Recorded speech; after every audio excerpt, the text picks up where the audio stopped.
Ami internaute fu waay mënta nekk yéen a ngi ci We Got It nag ba leen ko déggee conception bu bees la innovation ñu daal di ñëw nag ci monde médiatique bi ngir andi lu bees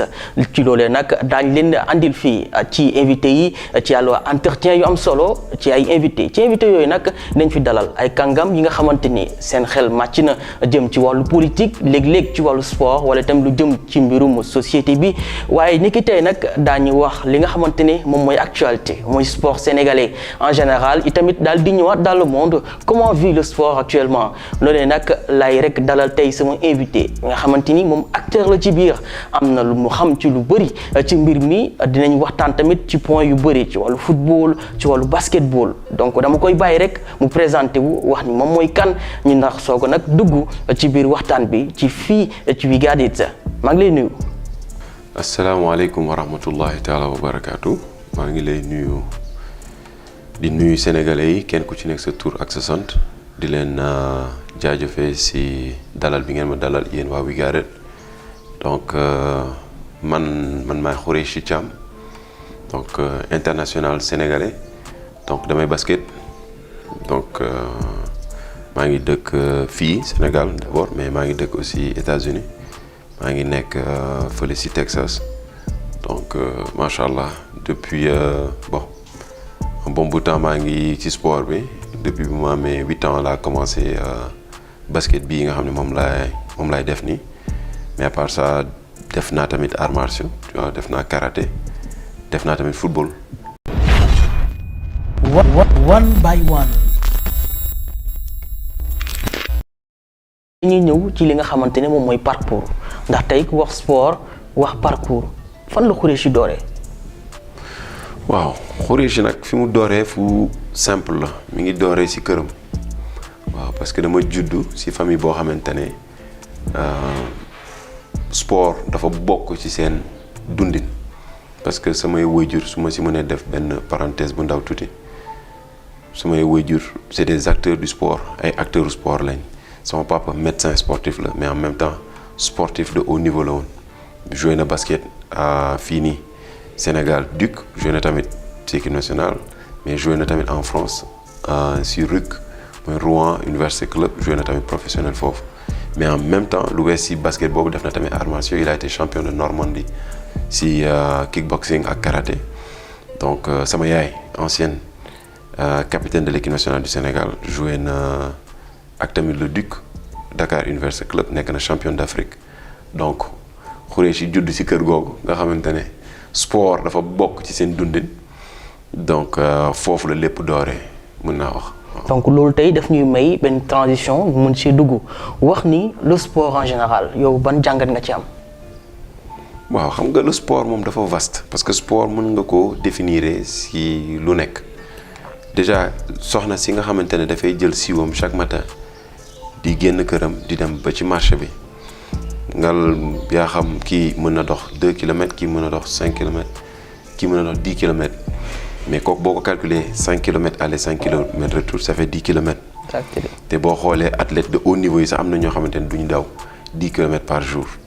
donc sport moom dafa nekk lu vaste activité la physique boo xamante ne yow yaa ngi koy def di ko tàggatal sa yaram di yar sa xol yar sa yaram si benn activité boo xam ne da nga koy def boo xam ne dafa continuelle. activité boo xam ne da nga koy def tout le temps donc mun nga wax ni loolu sport la mais boo gënee xóotal tuuti wax bi sport dafa nekk loo xamante ne activité la boo xamante ne tey surtout àdduna bi fi mu toll ay facteurs yu bari mën na ci judd sport nag am na sport en commun bi nga xam ne da nga ko bokk ak ay nit comme basket comme football. comme handball comme volleyball sport boobu da nga koy def ak ñeneen. muy ay discipline la yoo xam ne da nga koy bokk ak ñeneen ñoo xamante ne yéen kenn ku ci ne mooy indi sa doole sa xam-xam sa mën-mën ñu boole ko def ko mu nekk benn équipe say boobu moom mooy dem jongante mu nekk sport bi. handball bi basket bi lu mu ci mënti doon nombre yi ñooy différent am na tamit sport beneen boo nga xamante ne sport individuel la lu mel ni arts martiaux par exemple karaté taekwondo viet vo dao kung fu judo. sumotori yëpp la lutte lamb yooyu yëpp ay sport individuel la am na tamit ay sport yoo xamante ne sport de l'esprit la lu mel ni Scrabble kooku sport de l'esprit la parce que yaa ngi yaa ngi tàggat sa xel. ay tiir. waaw ay tiir ay yooyu yëpp donc macha allah donc mën naa wax ni plus ou moins bu may définir sport activité physique la booy def ci sa yaram boo xamante ne mën na amal ay njeexantal yu bari muy wérgu yaram waaye tam mën na nekk njeexantalu am-am mën na nekk njeexantalu koom-koom pour yow mi koy def waaye koom-koom fi nga koy defee ak ki nga koy defal. su ma nee ci loolu laa bëgg ñëw. parce que tey boo nee sport nga ni am na lu mu mun a jural ñu koy def ci wàllu koom waaye tamit ci wàllu évolution. donc tey lan nga ñu mën a wax ci fànn boobu noonu exactement. waaw ci fànn boobu am na aspect yu bari te boo xoolee sax tey sport dayo bi mu am ci àdduna bi koom-koom am na ci lu bari lu muy jouer parce que foo waxee koom rek am ñëw. mais koom bi gën mooy koomu wér-gu-yaram man foofu laa jàpp ba pare d'abord mooy wér-gu-yaram parce que koomu wér-gu-yaram ku wérul mënul def dara te kooku sport da ciy jouer dafay jouer ci sa wér-gu-yaram parce que tey booy sport mën na la dimbali ci sa yaram ba nga am kattan bi pour mën a def wala wéyal activité bi nga xamante ni moom ngay wéyal ngal la yow sportif de haut niveau nga wala ngal la da nga def sport juste pour tàggat sa yaram. peut-être am nga beneen liggéey waaye sport da nga koy def pour le plaisir ou bien pour le loisir donc si loolu sport dafay indi koom su fekkee da nga koy def de haut niveau par exemple basket mën naa jël exemple simple parce que loolu nekk na leen loo xamante ne man xam naa ko dama koy def naa ko te dama ci laa nekk booy jouer par exemple si équipe yi nga xamante ne équipe de haut niveau yi équipe professionnelle yi tey jii am bi ñu lay fay koom-koom bi ñu lay xaalis bi ñu lay fay mën nga ci suturlu mën nga ci dund ba mën nga ci dimbali keneen benn ñaar xaalis boobu ñu lay fay mën nga ko delloowaat ci sa biir askan ba amal njëriñ sa askan. ñett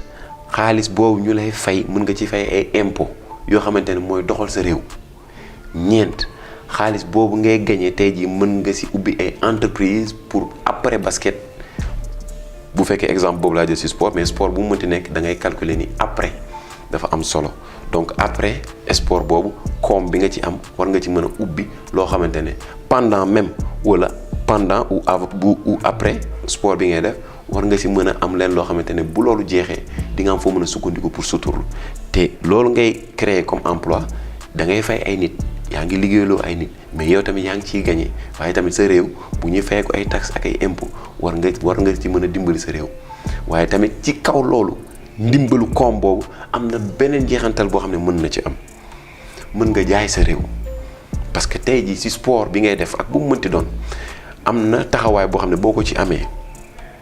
yàlla mën na la suturaal ba nga suturaal sa réew. nga nekk ambassadeur parce que dëkk boo mën a dem da ngay xool par exemple man. chaque fois su may jouer balaa ñuy wax sama tur balaa ñuy wax sama sant li ñuy njëkk wax mooy sénégalais bi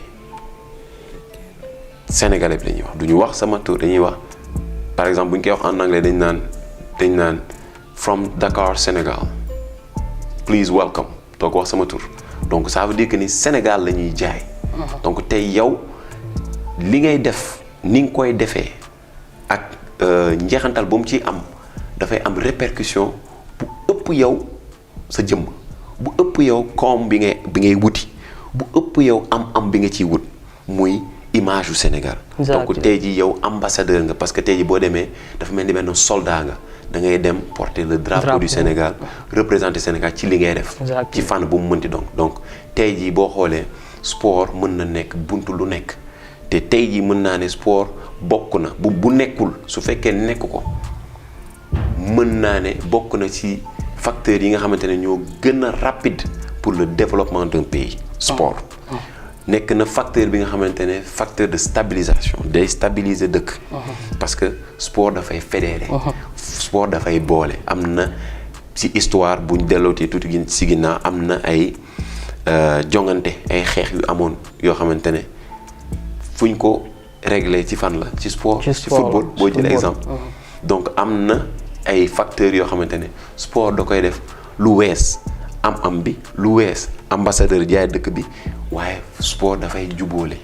sport dafay développer réew sport dafay développer nit waaye sport dafay yar parce que si sport mën nga ci yar nit parce que boo xoolee arts martiaux dafay jàngale ay caractère nit daf lay jàngal nooy téye sa bopp nooy comporter aussi yenn situation ni ngay mën a amee contrôle de soi maîtrise de soi mais ni ngay amee tamit esprit de partage su fekkee ay sport yi nga xamante ne sport yi nga xam da nga koo bokk da ngay jàng partager parce que tey jii nga jël bal bi dem contre-attaque par exemple en basket nga dem contre-attaque mu am ku la jiitu muy sa coéquipier mu am défenseur bu nekk seen diggante certes yow mën nga dugal mën nga dem un contre un nga dugal ci kaw waa ji waaye mën nga dem tamit ba waa ji jege la nga passe moom la ñuy wax passe décisive te boo xoolee bu ñuy noter tey ci basket moom la ñuy wax en anglais tangible li nga xam ne doo ko gis ci papier statistique mais bu ñuy noter tey ki la passe nga dugal bu fekkoon ni points yi 10 la yow mi dugal boo amee 10 ki passe dafay am 20 parce que daf cee boole générosité donc sport dafay jàngalaate ay caractère donc sport dafay tabax nit lu wees wér-gu-yaram bi lu wees koom bi lu wees facteur développement structurel wala développement wu réew sport dafay jàngal nit dafay yar nit donc sport am na ay jeexantal yu bari ay vertu yu bëri yu ci nekk yu am njëriñ gis nañ ci itamit boo demee sax te Angleterre ba tey ñu ngi dundal loolu la ñu wooye Black Lives Matter mooy américain noir boobu nga xamante ni dañ ko faatoon mu jëm tey sport daal di ne jéggi même les frontières pour daal di dundal gis nañ ko tamit ci invasion russe Ukraine ba tey dëkk yi ñuy football yëpp dañuy dugal li nga xamante ne moom mooy drapeau Ukraine di andi seen soutien ci loolu donc sport tey mën naa wax ni levier bu am solo la bu war a mun a développer réew comme ni nga ko waxee sànq mais dañuy ñëw ci wàllu marketing sport ak communication donc noo ko jàngatee ci Sénégal est-ce que mu ngi dund fii marketing sport bon soo ko comparé si man fi ma jógee man mën naa ne le marketing au Sénégal n'existe pas en sport il est nul il est mort dafa dee amul parce que tey mën naa ne le prototype sénégalais c'est-à-dire sénégalais ni ko yàlla bindee boo ko xoolee boo ko jàngatee taxawaayam ak fi mu bokk ci positionnement àdduna sénégalais il est de prototype sahélien moom la ñuy wax sahélien c'est-à-dire plus ou moins sénégalais bi dina def à peu près entre 1m75 à 1m90 bu dee ku góor bu dee jigéen di nga gis tamit taxawaayam mooy gën a taxaw par rapport ak yeneen dëkk yi donc sénégalais ni ko yàlla bindee da ko bindee en sportif te boo xoolee résultat yi nga xamante ne sénégalais yi am nañ ko su may wax sénégalais yi mooy de sport différent sport boo jël rek sénégalais yi boo gisee ca bitim réew fi nga xam ne foofu lañ koy defee au niveau professionnel sénégalais bi bu bokkul ci ñi fa gën na aay bokk na ci ñi nga xamante ne ñooy tax mu dox buñ ko jëlee fu simple mooy Sadio Mané xoolal exemple bu simple tey jii Sadio Mané dafa dépassé Sénégal c'est-à-dire Sadio Mané nekkatul Sadio Mané Sénégal Sadio Mané àdduna bi la mais il faut pas que ñu fàtte ni Sadio Mané dafa am fu mu jóge muy Sénégal donc tey jii boo xoolee moom football bi muy def Sénégal waroon na mën a utiliser image boobu plus que ni mu mel fu ñu toll nii parce que tey jii marketingu Sadio Mané par exemple ak Coupe d'Afrique bi ñu gagné exemple bu sam waroon nañ mën a am tey ay boutiques yoo xamante ne ñun Sénégal on va créer dañ ciy créer waale ay métiers du sport. exactement ubbi ay métiers du sport juste de par l'image de Sadio Mané. su ma waxee loolu mooy par exemple tey jii da ngay xool Sadio Mané dayo bi mu toll munoo ma citer benn acteur sénégalais fii économique boo xamante ne image du Sadio Mané ñu ngi koy utiliser à bon escient lu wees privé. waaw exactement lu wees privé. ok privé bi nga xamante ne day dund ci moom. waaye amul leen loo xam ne day jeexantalu Sénégal amul. te pourtant boo jëlee exemple bu simple xool États-Unis wala nga xool par exemple Chine xool ku mel ni Yao Ming. xoolal Yao Ming bi mu duggee NBA mayo Yao Ming dafa manqué ci àdduna bi manqué parce que lan parce que ay doomi réew ñoo dem jënd mayo bi ay doomu réew ñoo defar mayo di ko jaay mais ñoo ko mu jëndaat mais tey jii fii nii Sénégal dañuy obligé di woo chinois bi muy defar mayo Sénégal di ñu ko jaay à benn qualité boo xamante ne c'est à la limite pas du tout bon baaxul di ñu ko jaay ñun alors que tey sénégalais bi waroon na mën a créer métier wu sport boo xamante ne dina mën a dund ci image juste Sadio Mané boo xam ne Sénégal da ci am njëriñ. simple loolu rek déjà marketing boobu raté nañ ko donc mën naa ne ak yeneen mën nañ citer Gorgui Sy Dieng mën nañ citer El Hadj Diouf mën nañ citer Tyson mën nañ citer Yékini mën nañ citer. ay champions on a des champions Bokandé on a des champions même lu wees sport yi nga xamante ne ñun xam nañ ko mais am na yeneen sport yoo xam ne fii Sénégal ñu ngi koy def am na ay champions ak ay championnes yoo xamante ne ñu ngi fii Sénégal di jaay image yu Sénégal à l'extérieur mais fii ñu Sénégal xamuñu leen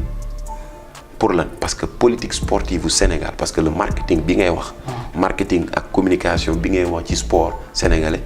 kooku dañ koy définir. si politique sportive bu réew ci politique sportive bu réew lay nekk kooku du yow yaa koy def du man maa koy def. ñun ñoo koy def ñun ñooy ñan ñun ñooy état.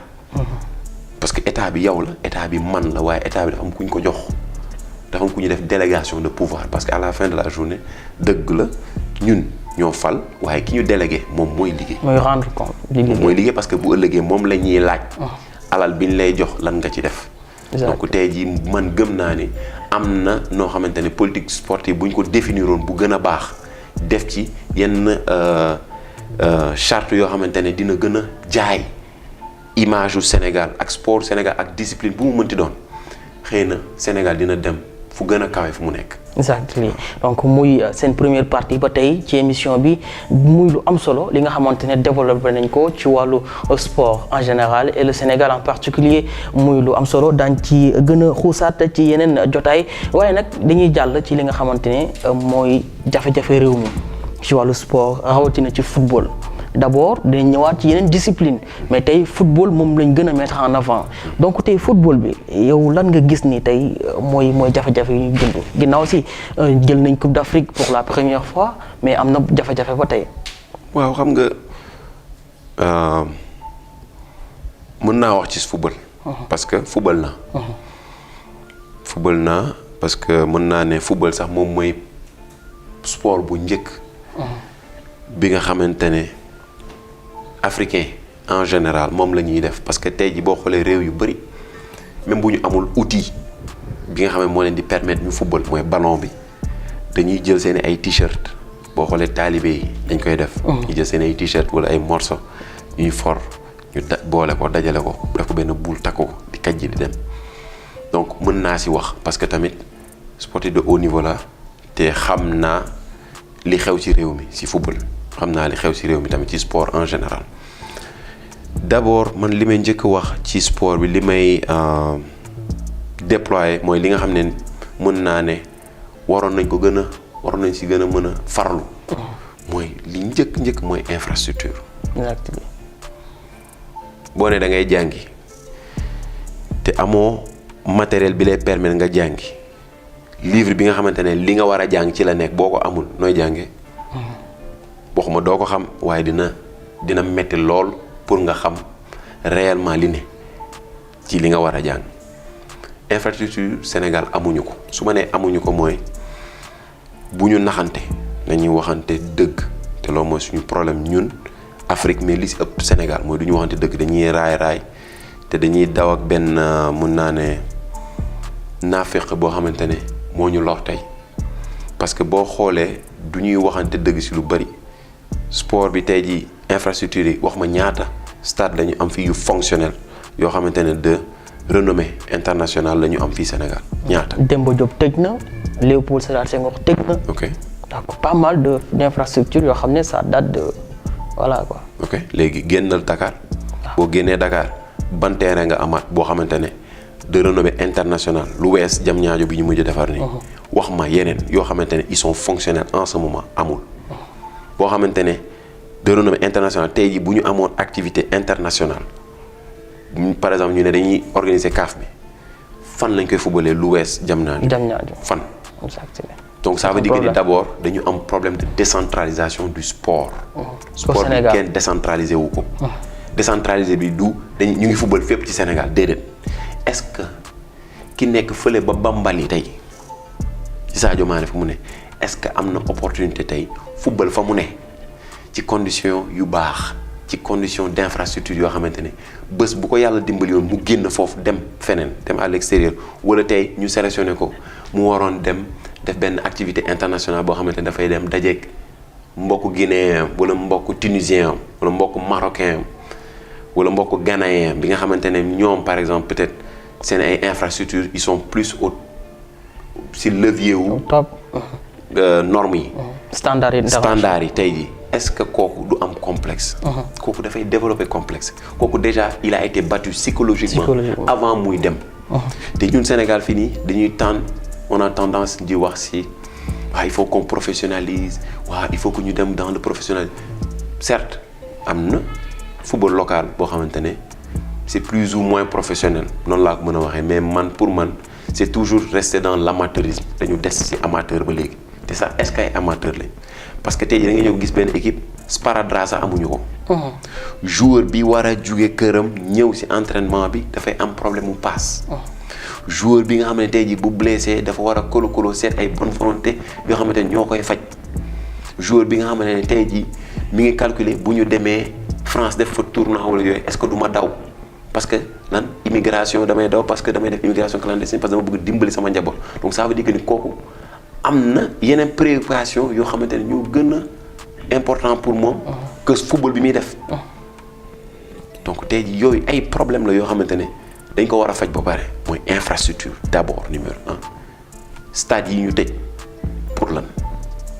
ñaata année ñu ngi nii tëj stade Demba Diop depuis 2017 depuis 2017 xaalis bi ñu jël defaree ko stade bu bees bi dañ ñu ko mayuñu ko je rentre pas dans ce domaine là man damay wax ci li ma xalaat xaalis boobu mënoon na servir tey à rénover réfectionner ñu defaraat stade yi nga xam ne am nañ ko ba pare ñu defaraat ko ba pare stade yi nga xamante ne am nañ ko ci région yi ñu defaraat ko ñu infliger xaalis bi nga xamante ne gagné nañ ko ci yenn activités yi nga xam ne nga def nañ ko tey ji boo xoolee exemple simple 2002 équipe nationale Sénégal dem na coupe du monde. quart de finale. ñëpp xam nañ ni même ki nga xamante ne xamul sa sport xam na ni activités yu mel noonu boo ci participer nga dem ba ci yenn niveau yi am na ay retombées c'est-à-dire am nga ay njeexantal financièrement yoo xamante ne soit sa fédération wala sa nguur c'est-à-dire état bi am na ko. mais tey jii man en tant que sportif en tant que doomu Sénégal gisaguma benn retombée boo xamante ne 2002 boobu am na ko ci sport local je parle pas waxuma ci sportifs yi nga xam ne ils sont à l'extérieur man je parle de local parce que li nga bëgg a développer sa biir dëkk nga koy développer ba pare local bi dafa faible local bi dafa feebar te loolu d'abord politique sportive bi am Sénégal dafa jéggi dayoo dafa doy waar parce que njeexantal yooyu tey ji waroon nañ ko mën a dugalaat ci sport bi nga xamante ne moom la concerné muy football bi ba tey ji dina may retombées yu positive ci football local bi mais tey ji xoolal football local bi même bu ñu demee à l'extérieur dañuy am ay jafe-jafe. mooy waral aussi jour bu joué ba gis yi boppam ci championnat bi juste après bu ñu ko proposé contrat donc day dem. mais bien sûr. du bëgg toog dina dem parce que raison yi ma la wax sànq raison bi njëkk mooy sociale. da ngay am ay obligation parce que kooku di football ba nekk professionnel il est majeur. exactement donc am na ay obligation boo xasee ba majeur rek am nga ay obligation c'est-à-dire am nga say bëgg-bëgg personnel je ne parle même pas de sa parent li nga leen di jox wala say mbokk mais yow en tant que sportif yow en tant que nit am nga ay obligation say soxla yooyu nga am tey ji noo koy fajee su fekkee ni amoo les moyens yi nga xamante ne moo lay permettre nga def tu n'as pas les moyens yi nga xam ne ñoo lay permettre nga def donc nag ngay mën a amee benn stabilité psychologique pour pouvoir def benn résultat bu lay permettre tey ji nga mën a dimbali sa équipe mais aussi nga dimbali sa bopp pour mën a jaay sa bopp ci équipe yi gën a mag yi noo koy defee ki nga xamante ne yaa ngi dugg ci terrain bi yaa ngi xalaat ni suba war naa joxe dépense yaa ngi dugg ci terrain bi yaa ngi xalaat ni suba war naa fay courant pour sama yaay wala sama papa dafa feebar war naa jënd ordonnance wala donc tous ces problèmes là foofu la différence amee entre le professionnalisme et l'amateurisme le professionnel dañ koy mettre dans des conditions yoo xamante ne il n'a pas à s'inquiéter de yenn affaires yi nga xamante ne man pour man dama ne c'est des détails d'athlète alors que l'amateur il vit dans son quotidien de problème c'est-à-dire day dund ci quotidien problème boobu mënu koo daw parce que même bu duggee ci terrain bu paree match bi mu njëkk def bu xoolee téléphone am dañ koy wone ko war nga joxe dépense wala war naa fay courant wala donc kooku même bu ñibbiwaatee xelam day dellu si waat si ay problème donc d'abord kooku beneen problème la. exactement. donc am nga problème infrastructure am nga problème mu niveau d'esprit donc ñaar yooyu bu doxul leneen mënul dox. donc bu ñu doon def diagnostic bu gën a xóot tey lan mooy waral loolu am. lan mooy waral bi c'est-à-dire lan mooy jàngoro bi. jàngoro bi exactement. waaw jàngoro bi ñun la ñun les acteurs du basket parce que nit ki man dama gis ni li nga xamante ne loolu ngay def am na noo xam ne boo koy defee munoo ci xaar résultat bu positif mënta nekk c'est pas possible munoo saxal tamaate di xaar carotte mënul nekk. kon dirigeant yi la. damay commencer parce que du ma ne diw la. moo tax ma ne la ñun ñëpp la mais su ma ne nee ñun ñëpp la c'est-à-dire dafa jot tey ñu waxante dëgg. ñun les acteurs du basket waxante dëgg bi mi ngi déparé ci d'abord organisation basket Sénégal dafa feebar. organisation Sénégal basket dafa à la limite c'est nul c'est mort l'organisation à la base amul fu muy taxaw. su ma waxee loolu nag c'est parce que am na lu bari loo xamante ne tey jii mën naa ci sukkandiku pour wax lu mel noonu ci organisation d'abord laay commencer parce que organisation mooy base lépp looy def tey jii boo xoolee basket bi li ko wër d'abord dafa nekk loo xamante ne lu jar a saytu la man gëm naa ni tey jii war nañu delluwaat xool tànneefum président fédération dañ ko war a tànn. mooy profil dañ ko war a tànn non dañ ko war a tànn soldat bu musul dem guerre soldat bu xamul nu muy téye arme munoo ko jox muy diriger guerre boo xamante ne da nga ci investir mais sa survie wu li tax ngay dem guerre daf cee bokk parce que su ma nee survie mooy sport boobu y a un budget qui est dégagé pour ça te budget bi ci xaalisu l'impôt wu sénégalais bi lambda lay jóge jaaykatu gerte beeg kii di fay impôt kër si ñooñu la ñuy dajale di fay sport bi ak ñi ak acteurs sportifs yi donc acteur sport boobu ñi leen di fay c'est le sénégalais qui le paye donc tànneef bi tey dafa jot ñu xool nu ñuy tànnee ki nga xam mooy directeur technique ki nga xamante ne mooy coach jot na tey ñu tànn même ki nga xamante ne mooy directeur de l'opération mooy ñi nga xamante ne ñoom ñooy gérer lépp li nga xam mooy management équipe bi mooy maillot yeeg. mooy intendant yooyu yëpp dañ ko war a tànn par ci ay critères est-ce que nga comprendre war nañu delluwaat ci mettre les bons hommes à la place qu'il faut. c'est-à-dire les hommes qu'il faut à la place qu'il faut c'est-à-dire uude bi da nga koy jox lu mu ëw ko maçon bi nga jox ko lu mu tabax. peintre bi nga jox ko lu mu peinture. mais munoo gis uude parce que dafay ñaw der nga ne ko dinaa la yóbbu hôpital nga defal ma chirurgie di ma ñawal deru nit bokkul. parce que doguma la boo jëlee tey ba 1997 ñu ne Sénégal mi ngi doon jël ay trophées ci afro basket et consort Sénégal amoon na ay formateurs yu nga xamante ne sax ñoom dañu jógee seen yeneen réew ñoo jàng si fii ay Constantino ay Carvalho loolu tey dafa réer wala nekkatu fi. c'est à la limite inexistant. moom la ñuy wax expertise locale. soi-disant expertise locale. expertise locale mën naa ne amul sax man bokk ci sama gis-gis boobu. boole bu amee it lu néew la lu néew te même bu amee tamit amul njeexantal bu positif ci basketu Sénégal local. man tey balaa maa wax sax di sori fi muy njëkk commencé mooy le basket local sénégalais. basket local Sénégal dafa faible c'est très faible. dafa faible ci niveau bi mais tamit fi muy déparé mooy encore une fois infrastructure yi les infrastructures yi dañoo faible ci nan faible ci d'abord normes yi waaye faible tamit ci existence am c'est-à-dire dañu am manque d'infrastructure fii ci Sénégal manque boo xamante ne mën naa ne c'est un cri de cœur de tous les acteurs du basket aujourd'hui. exemple bu simple man États-Unis laa nekk te basket professionnel moom laa def toute ma carrière est-ce que comprendre donc sama biir kër même le professionnalisme y était. donc su ma xoolee seen terrain yi nga xamante ne ñoo nekk ci ghetto bi su ma nee ghetto bi mooy zone yi nga xamante ne nekkul sax ay zone UP comme fii Sénégal par exemple ngay wax bidonville wala genre zone yi nga xamante ne peut-être niveau économique bi dafa xaw a baax tuuti. seen infrastructure sportive yi surtout terrain basket yi mais ñoo gën ñun suñu terrain wu équipe yi nga xamante ne dañuy compétir en division 1 division 1 bi équipe terrain yu am c'est des terrains yoo xamante ne c'est fait avec du goudron ou bien c'est fait avec du ciment et du béton mais loolu c'est révolu ça. c'est révolu loolu basket dépassé nañu. basket daf ñoo dépassé mais sax su fekkoon sax dañu am sax yu baax mais tey jii bu tawee du ñu entraîner. Marius Ndiaye bu tawee doguma la day.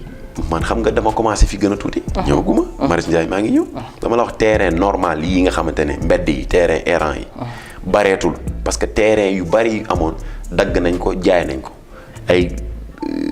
nu mu tudd ay multinationaux wala ay privés ñoo ñëw jënd ko tabax fa seeni business. donc tey jii boo xoolee même la population yi nga xamante ne ñoo dëkk ci koñ yi amatuñu ay aire de jeu te aire de jeu basket da see bokk parce que sport bu mel ni basket fi nga koy commencer sa biir kër la sa biir koñ nga koy commencer.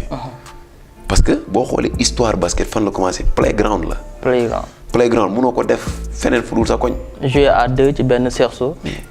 loolu mooy amuuru basket mais tey jii boo xoolee basket bu njëkk ba Sénégal fi mu tolloon ci niveau basket ci niveau formation. de basketteur mais aussi ci niveau formation wu coaching wu basketteur c'est-à-dire les techniciens du sport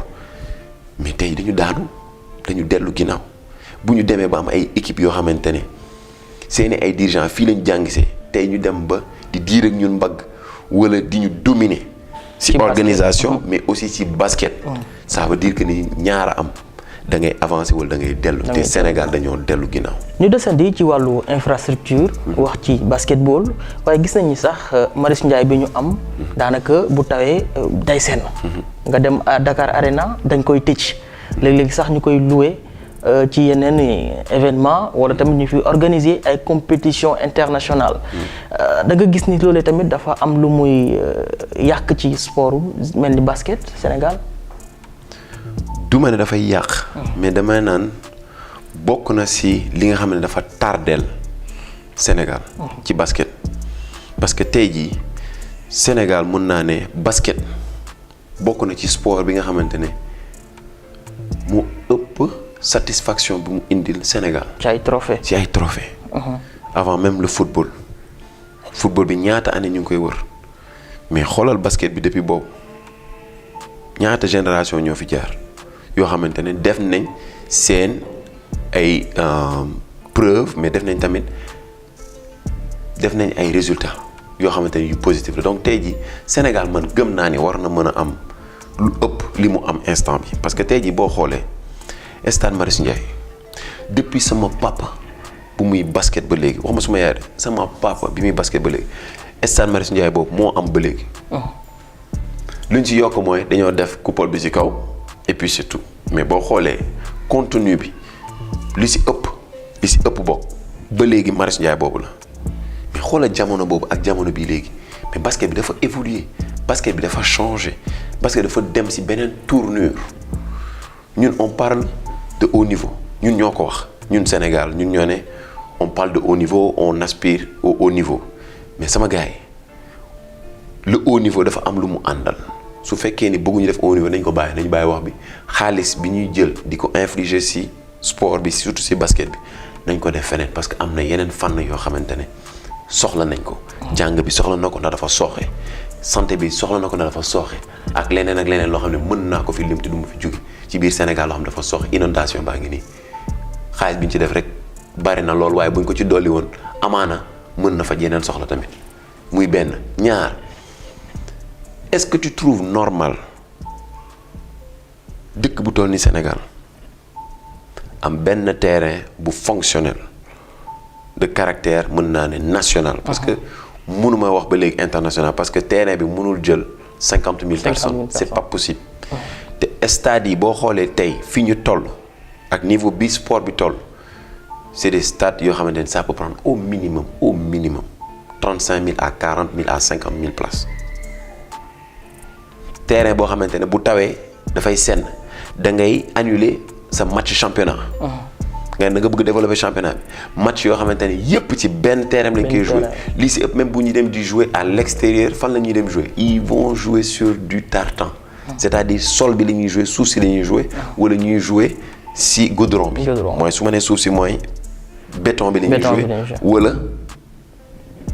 si goudron bi la ñuy jouer mais nga foog ne loolu noonu lu sérieux la loolu sérieux wul.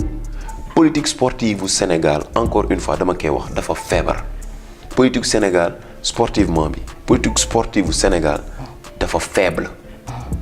doxul baaxul war nañ ko càmbaraat war nañ ko defaraat parce que man gëm naa ni basket mérité na plus que ça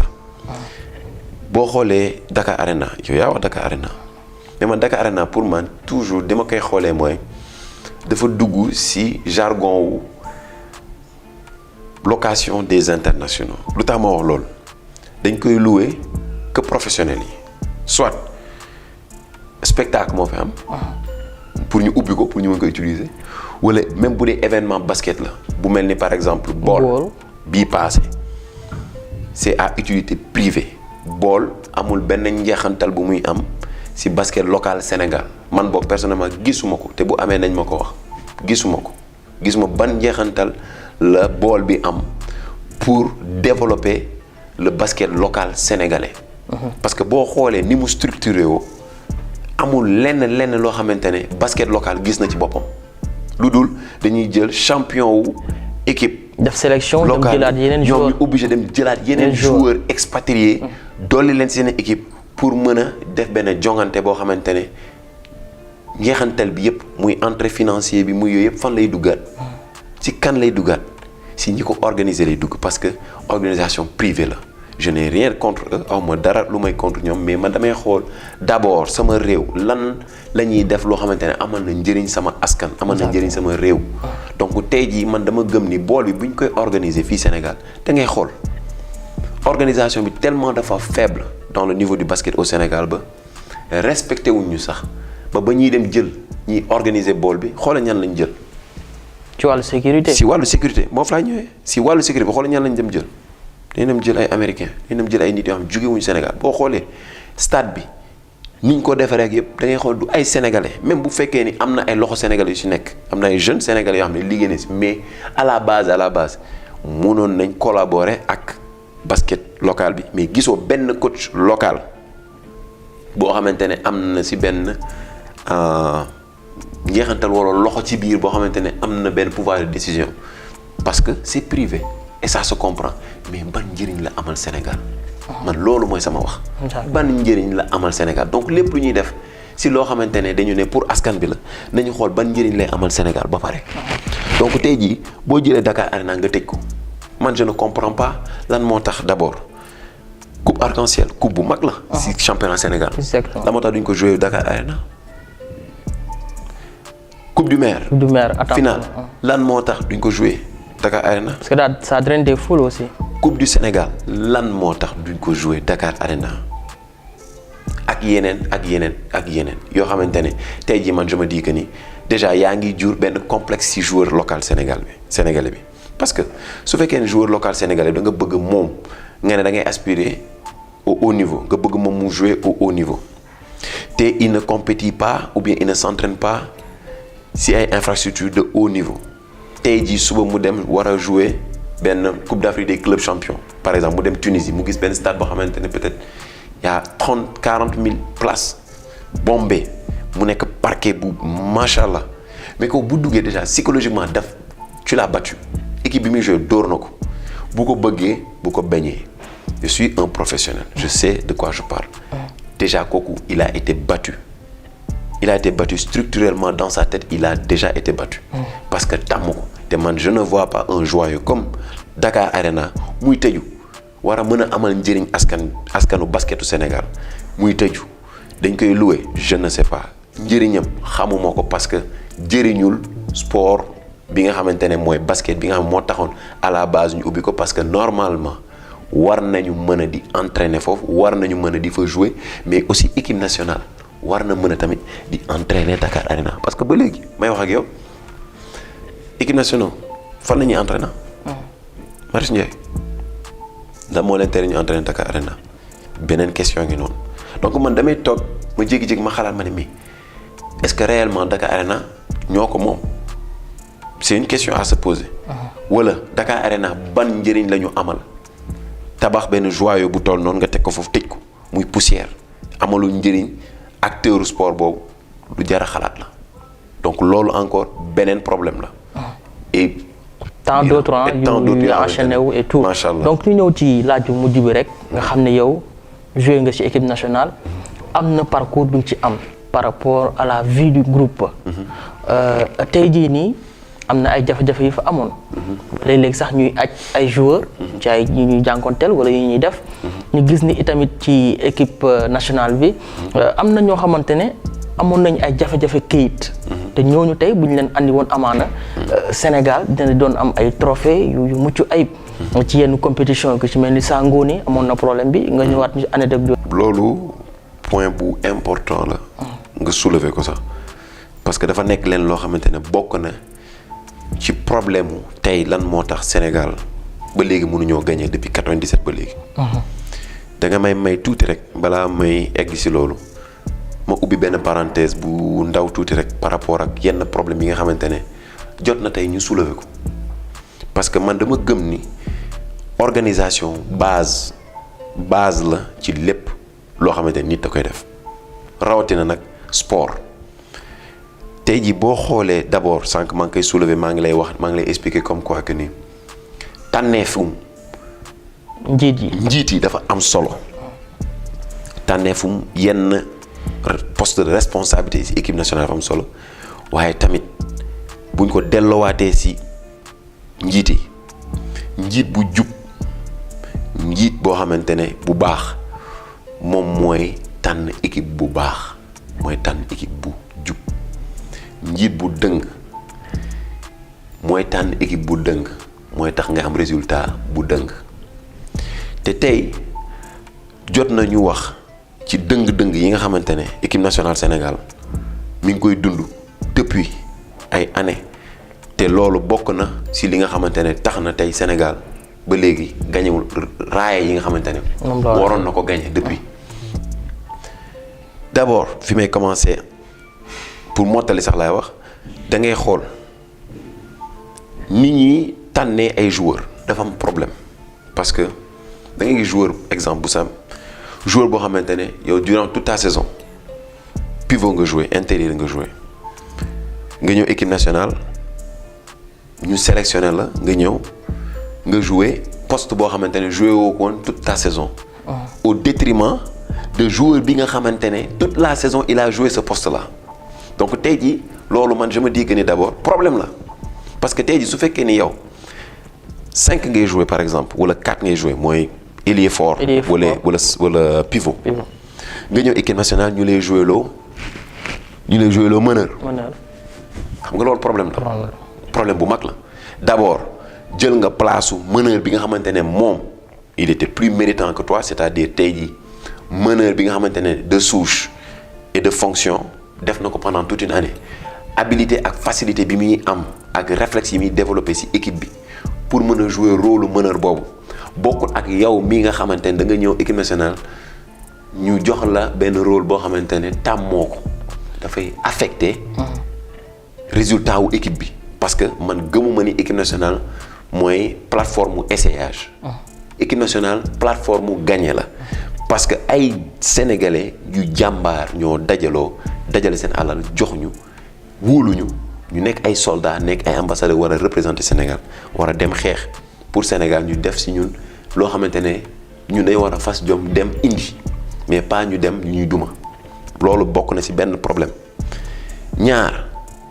te boo xoolee loolu exemple boobu benn exemple beneen jëlal par exemple problème mu dopant su ma nee dopant mooy am na ay produits yoo xam ne dañ koy utiliser stupéfiant yoo xamante ne drogue la yoo xamante ne sur le monde du sport c'est à la limite c'est un délit. est-ce que yaa ngi comprendre. mais si biir équipe nationale kenn du ko fa wax ñemewuñ ko wax. te am na fa. te dirigeant yi xam nañ ko dirigeant bu jub dirigeant bu dëggu nga xam ni lii baaxul nga jël salon nga dëgg ko ci waxoo ko juboo te résultat bu ñuy indil résultat bu jubadi la ñuy indil parce que man gëmuma ni tey jii équipe nationale nga dem lu toll ni équipe nationale période en pleine compétition ngay utiliser ay produits yoo xamante ne produit dopant la pour nga mën a am cawarte wala pour nga mën a am fit parce que man damaa gëm ni nit surtout góor am na yenn jongante am boo fay dem da nga am sa fit te loolu li la ko mën a jox mooy sa liggéey. mais pas la triche parce que man damaa gëm ni loolu tricher la. parce que bu fekkee da nga war a tox bon pour mën a dugg ci biir terrain pour être performant nañu bàyyi basket parce que ñu ngi yàq jeunesse bi ñu ngi yàq nit ñi te loolu nekkul exemple yoo xam ne war nañ ko sax fësal en tant que exemple parce que boo nekkee demee ba nekk équipe nationale exemple nga am na ku lay roy am na kuy xool ci yow di jàng. te xam nañ ko te duñ ko wax loolu bu amoon dirigeant bu jub dirigeant bu jubal loolu da ciy jóg joueur boo xamante ne dafay tricher ak âge am. nga ñëw ci équipe nationale tu as 35 ans nga dagg sa at nga ñëw ne tu as 18 ans ñu lay xaar nga performer comme un joueur de 18 ans naxoo kenn sa bopp ngay nax parce que boo duggee ci terrain dafay feeñ loolu triche la te amoon nañ ci ay sanctions yoo xamante ne y a quelques années derrière on nous a retiré de participer ci ay événements yoo xamante ne équipe nationale waroon na ci bokk ba pare ñu fayloo ñu 300 millions. d'amende ci lan ci triche njiit bu jub organisation bu jub indi équipe bu jub ñu am résultat bu jub. njiit bu dëng organisation bu dëng équipe bu dëng résultat bu dëng c'est simple comme bonjour te loolu gars yi xam nañ ko beneen affaire organisation encore toujours da ngay xool exemple bu simple ak coaching problème coaching yi ñu am man pour man y a de l'injustice te dañ ko war a bàyyi tant que bàyyiwuñu injustice du ñu gagner wala bu ñu naree gagner dina métti lool parce que injustice dafa bari ci équipe nationale xoolal par exemple mën naa jël exemple bu patent bu sorewul xoolal Adidas coach Adidas boo xoolee qualification coupe du monde. sur 12 matchs il gagne 10 matchs à l'aube de la compétition nga sanctionné ko daax ko pour des raisons de lan pour des raisons d'organisation de mal-organisation boo xamante ne ça vient d'en haut qui ne le concerne même pas ça vient d'en haut. moom àndu ci woon. voilà ngeen daax ko loolu c'est de l'injustice alors que il a mené une équipe boo xamante ne mais ça ils ont battu le Nigeria te avant boobu ñu doon Nigeria pendant combien d'années on n'a pas gagné le Nigeria te tey ji équipe boobu nag bañ ko dajalee mais xoolal liñ ci am loolu injustice la. Boniface Ndong. récemment. te Boniface sax damay def toute benn genèse Boniface dafa nekk benn acteur boo xamante ne waxuma sax en tant que sportif en tant que moom athlète bi mu nekk ci équipe nationale li mu ci def mais en tant que dirigeant bi mu nekkee manager équipe nationale 2014 coupe du monde mais Boniface a joué un rôle extraordinaire pour le bon fonctionnement de la participation du Sénégal en Espagne. muy xaalisam muy ay relations mais aussi muy ay expertise am yi mu indi ci équipe nationale tey lan lañ ko fayee ñu dàq ko pour lan des problèmes d'organisation encore parce que man je ne trouve pas normal encore une fois et je le dis ce n'est pas normal ngeen di convoquer ay joueurs professionnels ñu war a dem équipe nationale war a représenter le Sénégal ngeen di leen jëlal ay billets car rapide ce n'est pas normal la majeure partie de ces joueurs boo xoolee la moyenne de taille c'est entre 1m85 à 2 mètres c'est des joueurs de grande taille dañoo njool ay joueurs yu njool lañ nga war leen dugal ci avion déjà boo leen di convoquer rek conditions yi nga leen di convoquer dafa metti mais joueur normalement équipe nationale première classe la war a voyager business class la war a voyager parce que il va en business dafay dem liggéey pour Sénégal kooku ambassadeur la kooku bu ñu ko joxul avion présidentiel dañ ko war a jëlal billet boo xamante ne moom il est à l'aise mais nga jël billets yoo xamante ne c'est des billets car rapide c'est pas du respect même pas pour le joueur mais pour le Sénégal bi nga xamante ne mooy jël xaalisam def ko ci sport bi benn ñaar joueurs yooyu ils ont été déjà battus d'avance c'est-à-dire compétition boobu perte nañ ko d'avance avant ñuy dem parce que joueur bu war a dem di xalaat ay problèmes yoo xamante ne ça ne le concerne pas ça l'affecte dafay affecter performance am ci terrain bi te gis nañ résultat am fan la ñu fanaan aéroport c'est inadmissible pour équipe nationale ñuy fanaan ci aéroport pour des raisons yoo xamante ne pour man manque d'organisation la organisation médiocre la moo indi loolu après pour ngeen mën a masquer seen défaite ngeen mën a masquer seen ñàkkum xarañ vous allez trouver la bête du quartier et malheureusement Boniface a été la bête du quartier. L'agneau du sacrifice. moom il a été l'agneau du sacrifice ñu sacrifier ko pour loo xamante ne ça n'a rien à voir avec li tax ñu jël ko. muy liggéey ndax mi ngi def liggéeyam. et j'espère encore une fois que Dessa Gana Diop mii nga xam ne moom la ñu jël fan yii il ne sera pas aussi sacrifié parce que am na yenn conditions yoo xamante ne tant que ñu ngi siy dem fii Sénégal du ñu mës a avancer du ñu mës a gagner wala suñu gagner dina jafe lool. Sangoné exemple la boo xamante ne man damay wax Sénégal ñun dañoo perte si ñàkkum jub. boo xamante ne ñàkk dëggal ñàkk jubal bi nga xamante ne suñu organisation wu basket moom la ñuy def naka la ñu mën a amee un meneur boo xamante ne renommé un meneur de qualité un meneur de calibre A Sangoné Niang mu ñëw nga présélectionné ko en tournoi pré-olympique mu ñëw wane ay mëninam ñu présélectionné ko waat ko pour coupe du monde ñu dem ci ay tournois de préparation il a été le meilleur meneur je te dis le meilleur meneur ba coach bi nga xamante ne yow moom nga jël muy Porfirio il l'a dit en pleine interview mu ne man si j'ai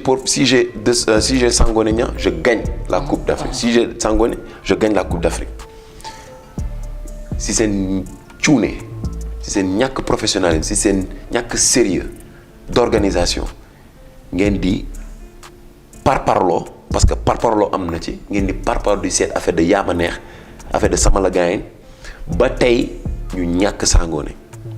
te Sangoné il faut ma fàttali papam c'est un Sénégalais sa maman c'est une Sénégalaise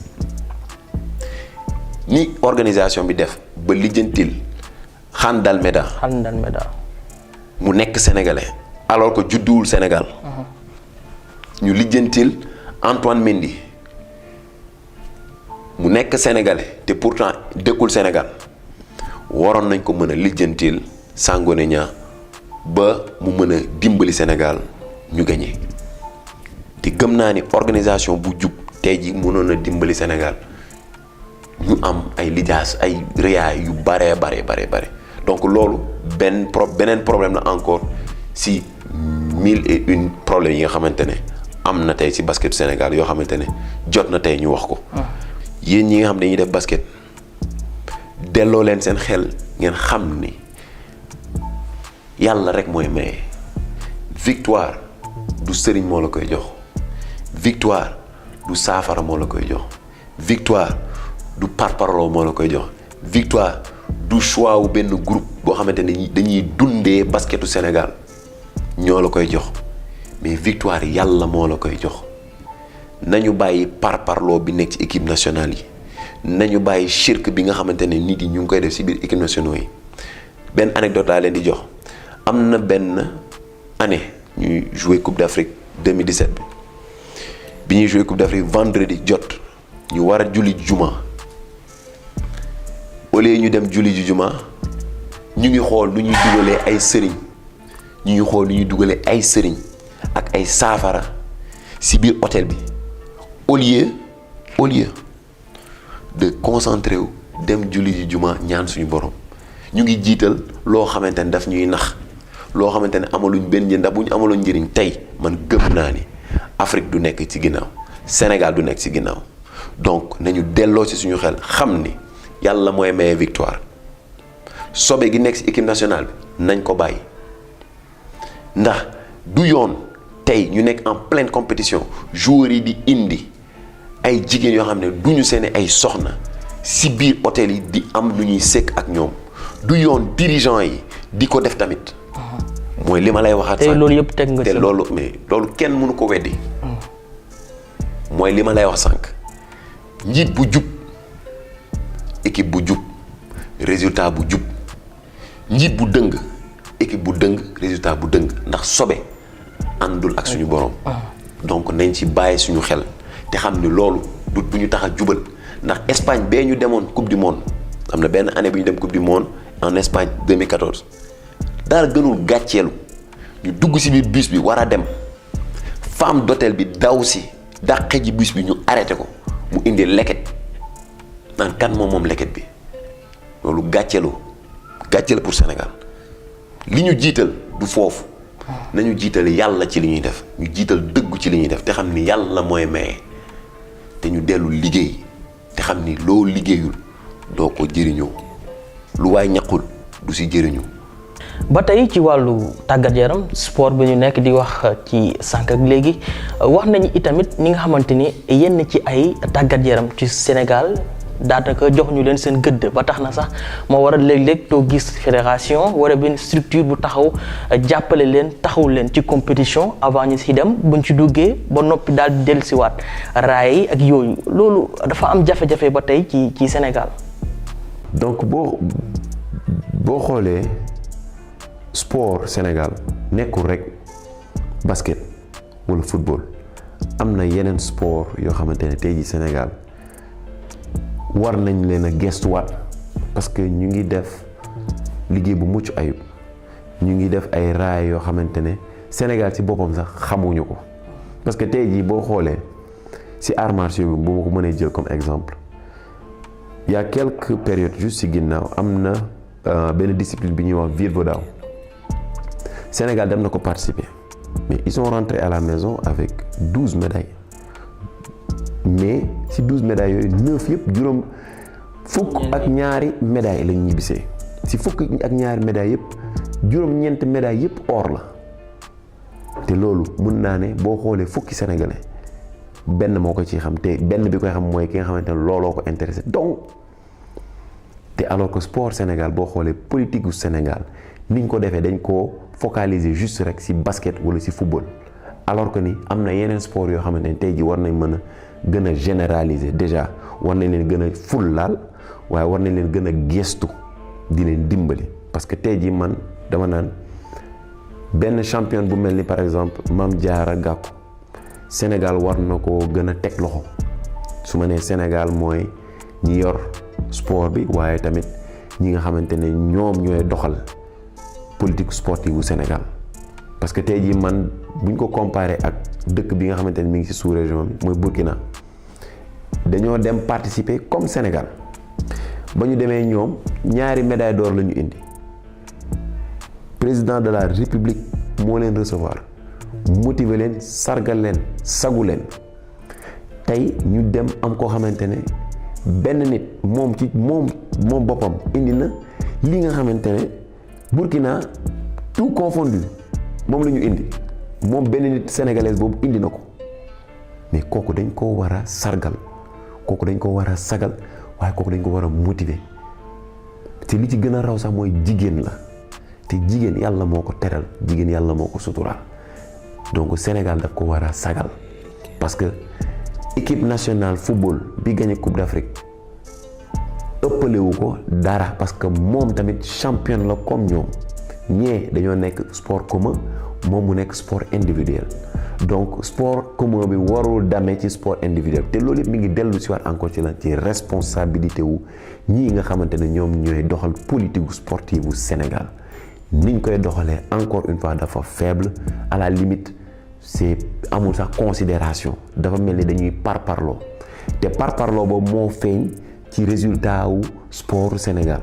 donc tey jii war nañu delloo ci suñu xel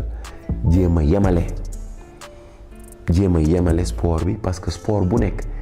acteurs yi fay nekk dañuy def les mêmes sacrifices ou même plus que ñii nga xamante ne ñoom la ñu gën a jox bopp te amaana li ñuy jox ñi nga xam ne ñoo gën a am bopp parce que boo xoolee football ñu ngi ciy dépensé ay milliards lañ si dépensé. Imagine toi nga dépensé woon xaaju milliard boobu ci fédération yooyu nga xamante ne ay benn sport individuel la ñuy def mais tey jii ay champion ak i champion la ñuy am te ñooñu mën nañu yóbbu Sénégal foo xamante ne sport yi nga xamante ne moom la ñu favoriser te indi wuñu ay résultats benn ci basket bi nga xamante ne côté góor ñi mais alal boobu tey jii waroon na mën a servir pour dimbale ay champion yu mel ni Mame Diarra Gackou. Donc loolu man damay wax encore une fois nañu war a gën a góorgóorlu si lii nga xamante ne moom la ñuy def muy sport parce que sport dafa nekk loo xamante ne acteur économique la te mën na dimbali lu raw sax loo xamante ne yow gisoo ko si ñeexantalu Sénégal mais aussi si amu Sénégal. te si loolu di nga gis encore une fois am na benn touche boo xamante ne dafay laalaat encore organisation dafa am solo si lépp lu waay di def sport surtout organisation dafa nekk loo xamante ne moteur la dafa mel ni nga tabax sa oto te amul moteur bu koy dawal wala defoo ci essence pour mu daw boo ko tabaxee fii ba suba boo ci defee ndox du dem donc organisation bi dafa am solo bu ma jëlee exemple bu simple si basket bi da ngay xool organisation bi faible bi mu faible mooy tax ngeen di dem compétition mënoo leen yóbbu sax préparateur physique waaye ci ginnaaw mën ngeen jël ñoo xamante ne ministère moo leen copté boole leen ci délégation bi pour ñu dem def fa lan ban njëriñ la ñooñu ministère di copté pour ñu ñëw ci équipe nationale surtout basket bi lan ban njëriñ lañ fay am xaalis boobu ñuy ñëw bu ñu ñëwee ñu leen di jox prime yooyu ñu leen di jox hôtel yooyu ñuy tëdd mënoon na servir nga dem jël benn préparateur physique nga fay ko pour mu am njëriñ ci équipe bi mais dañuy dem di def ay vacances yoo xamante ne amul benn njëriñ pour victoire équipe bi mais amul njëriñ pour Sénégal te sénégalais lambda bi yow yaa koy fay ñàkk organisation mooy xoolal exemple bi ñu dem ba Chine lu toll ni coupe du monde staff bi ci boppam staffu équipe nationale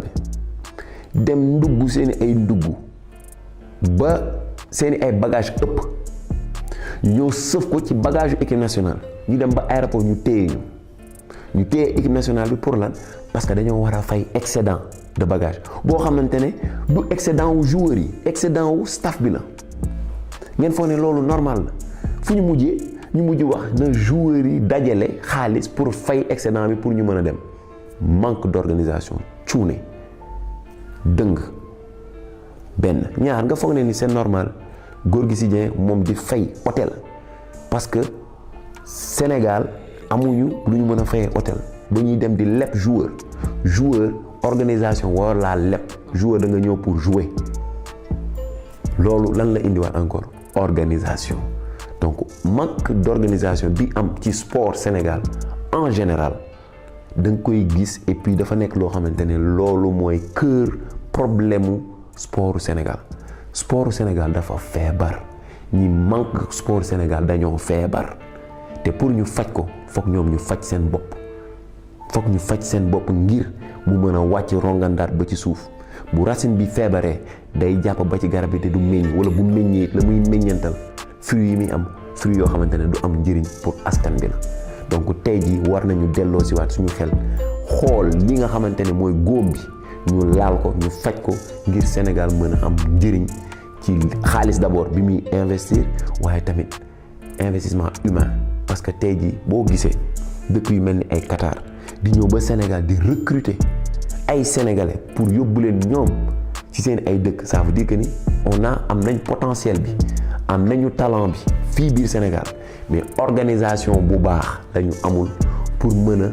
jëriñoo loolu moo tax suñu championnat local dafa dee boo ko comparé ak Maroc boo ko comparé ak Tunisie boo ko comparé ak Angola boo ko comparé ak Algérie boo ko comparé ak Égypte te équipe yooyu boo xoolee bu ñu demee jànkartoo ak ñoom ci équipe nationale chaque fois boo xoolee équipe nationale saa yu ñu dajee ak équipe yi nga xamante ne équipe yu baax la équipe yoo xam ne yu organisation yu correct la dañuy am problème soit bu ñuy gagné dinañ gagné difficilement wala dañuy duma te li ci ëpp dañuy duma te loolu yëpp lan moo ko indi manque d'organisation donc organisation am na njëriñ bu baax ci lépp loo xamante ni da koy def rawatina ak sport Sénégal. ñàkk sérieux bi ñu nekkee mënta wees encore une fois ñuy utiliser stratégie de rajeunir une équipe pour parer à encore d'éventuels échecs. Ils sont une équipe jeune, waaw, donc ça veut dire que ni dinañ perte dinañ gagner dinañ am ay échec pour mën a muur seen ñàkkum sérieux bi ñu ñàkk sérieux. Depuis combien d'années ñu ngi perte 97 ba léegi ñu ngi perte. Rajeunir une équipe warul nekk source tey ji d'excuses parce que une équipe tey boo koy jël il faut prendre des joueurs yoo xamante ne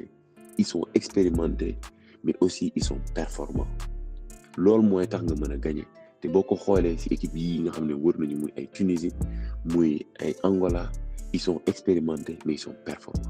Quand tu fais une sélection il faut prendre des joueurs performants du moment surtout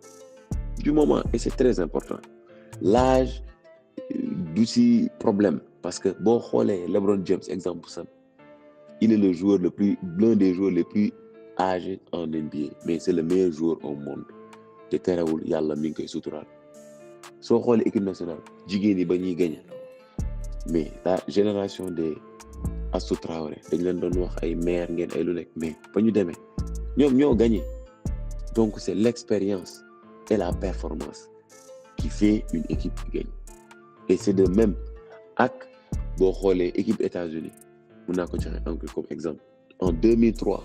la ñu drafté ñoom ay LeBron James seen génération mais en 2004 bi ñu demee ne dañuy yóbbu équipe bu jeune dañ leen a duma 2006 encore dañ leen a duma mais il a fallu que ñu indiwaat ay joueurs yu expérimentés comme ay Kobe Bryant ay Jason Kidd gars yi nga xamante ne yàgg nañ ñëw équipe nationale am nañ expérience seen expérience boobu la ñu utiliser pour redemption bi ñu def pour gagner année boobu il a fallu ñu indi ay joueurs yu gën a expérimentés pour mën a accompagner jeunes yi nga xamante ne ñoom ñoo nekkoon ci équipe bi wan leen yoon bi pour gagner donc gagner dafa nekk leen loo xamante ne dafa laaj expérience mais dafa laaj performance donc nañu sérieux encore nañu gën a sérieux. jërëjëf. ngeen ko gisee nag daal dinañ ñëwaat ci lu yaatu ci waxtaan mu jëm ci wàllu tàggat yaram ci àdduna bi yëpp waaye rawatina ci Sénégal ñu wax nag lu nga xamante ni moo gën a tax sport bi daal di dellu ginnaaw ci wàllu football ci wàllu basket waaye tamit yenn ci ay sport yi nga xamante ne dañoo des ginnaaw loolu yëpp daal nañ koy jàngat andi leen ko fii ci We Got It leen wax nag nii la ngeen xaarandi yeneen entretien waaye tamit ay mini documentaire ay reportage yu am solo ngir rek njëriñ Sénégal la We Got It l'espoir c'est nous leen dox ci daje ci yeneen jotaay jërë ngeen jëf à la prochaine.